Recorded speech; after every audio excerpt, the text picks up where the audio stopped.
کہ کیا کسی بد مذہب کو زکوٰۃ دے سکتے ہیں؟ میں یہاں پر بغیر کسی سے ڈرے گھبرائے آپ کی خدمت میں عرض کروں گا کہ کسی بھی بد مذہب گستاخ رسول، گستاخ صحابہ، گستاخ اولیاء کو زکوٰۃ دیں گے، زکوٰۃ ادا نہیں ہوگی، چاہے وہ ویلفیئر کی صورت میں ہو، چاہے وہ JDC کی صورت میں ہو۔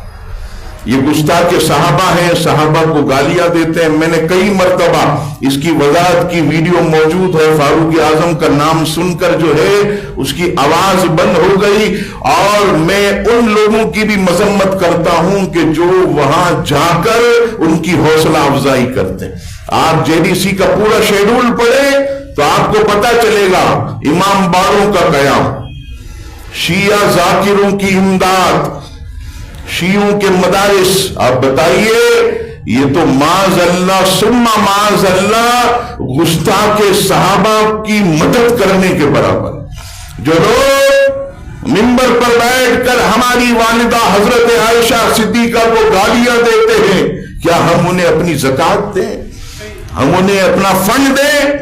ارے تھوکنا بھی نہیں چاہیے ان کی طرف، اور جانا بھی نہیں چاہیے۔ الحمدللہ ہماری زکوٰۃ، صدقات، فطرات اگر جائے تو یا رسول اللہ کہنے والے کی، اگرچہ کسی کو برا لگے۔ مجھے کوئی کسی سے پیسہ نہیں چاہیے، نہیں چومنا میرا ہاتھ، نہ میرے سے محبت رکھنا، لیکن الحمدللہ تو رب الحق کا مرید ہوں، انشاءاللہ حق ہی بیان کروں گا انشاءاللہ۔ پیچھے پہلے بھی ہم نے کہا اور آج بھی کہیں گے، کوئی گستاخ بے ادب کو نہ زکوٰۃ، نہ فطرہ، نہ فنڈ، ہمارا پیسہ جائے تو اہل سنت کے جیب میں جائے، انہی کے پاس جائے، انہی کے اداروں میں جائے اور انہی کے پاس